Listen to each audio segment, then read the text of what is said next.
I think it's remarkable how much damage one rep can do. So yesterday I did that deadlift, and today, like, the mid back is just extremely sore. Like, sitting on a chair right now, like, I'm feeling the soreness, and it's not even the worst soreness to come. 48 hours after is where you usually see the peak of soreness after exercise. The very next thought is, well, isn't that interesting? One rep produces that for some muscles, whereas one rep for many other muscles does nothing, even if you haven't done it in a while.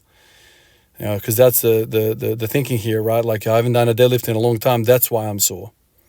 Well, how can that be true, right? Because in one thought I'm thinking, yeah, okay, you haven't done it in a long time, that's why you're sore with it. But if you haven't done something in a long while, that means you won't be good at it. But I was good at it yesterday.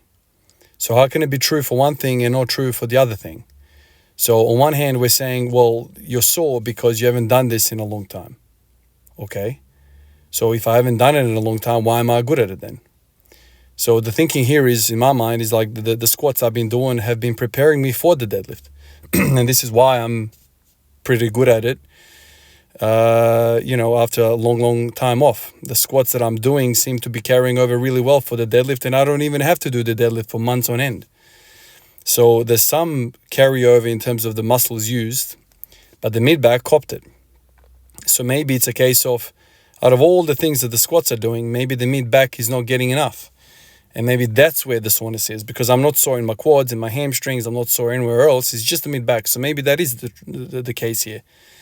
Yeah, the carryover is fantastic, but maybe the mid back didn't get the attention that it needs to not get sore when you do the deadlift once in a blue moon.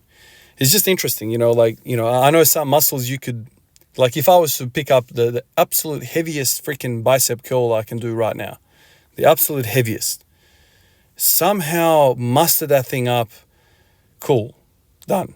Tomorrow, I guarantee you I'm not going to be sore. I just won't.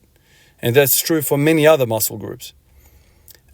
Maybe if you were to somehow replicate an eccentric version, maybe then, my bicep curls will produce some soreness. But even then, the only thing that makes my biceps sore is if I hit them with a ton of volume. That's basically it. Hamstrings are notoriously sore. Adductors are notoriously sore. Usually when you're doing something like an eccentrically, really, really long stretch on the muscle. So something like a good morning, an RDL, things of that nature really stress you out. The deadlift from yesterday didn't produce any hamstring soreness, because that's kind of predominantly a concentric lift. There's no eccentric as much. Whereas if I was to really slow it down and then get it back down and then try and pull again, maybe then soreness. But my mind is thinking like, okay, so that is true for a bunch of muscles, and the quads are one of those muscles. I've done singles for freaking hundreds of days on squats. And it gets to a point where you don't even feel your quads. Like, they regress. They regress to a point where I'm becoming more and more posterior dominant because the quads seem to be atrophying. It's bizarre. But then I jump on a freaking stationary bike and ride for an hour, now I have quad soreness. So I think some muscles, and once again, I think there's variation between people. I think some muscle groups on our bodies respond to certain stimulus, whereas others don't respond to that particular stimulus. So like, I could be wrong, but I feel like the only way for me to get a response out of my quads is to hit it with hundreds of reps. So when I did the pig squat routine, yeah, okay, quads, I'm feeling them. When I did the belt squat routine, yes, I'm feeling them. When I do the Hatfield squats, yes, I'm feeling them. Now I'm thinking about it, well, all of those movements basically remove any other option for that movement to happen with. So maybe that's the case as well. Like on the bike, I can't use my hamstrings as much as my quads. So maybe it's a case of that as well. I don't know. But once again, like, even if I loaded up the absolute freaking heaviest pedal and I pushed it with all my might while seated on the bike, I still wouldn't have soreness like I do with a freaking deadlift on some muscle groups.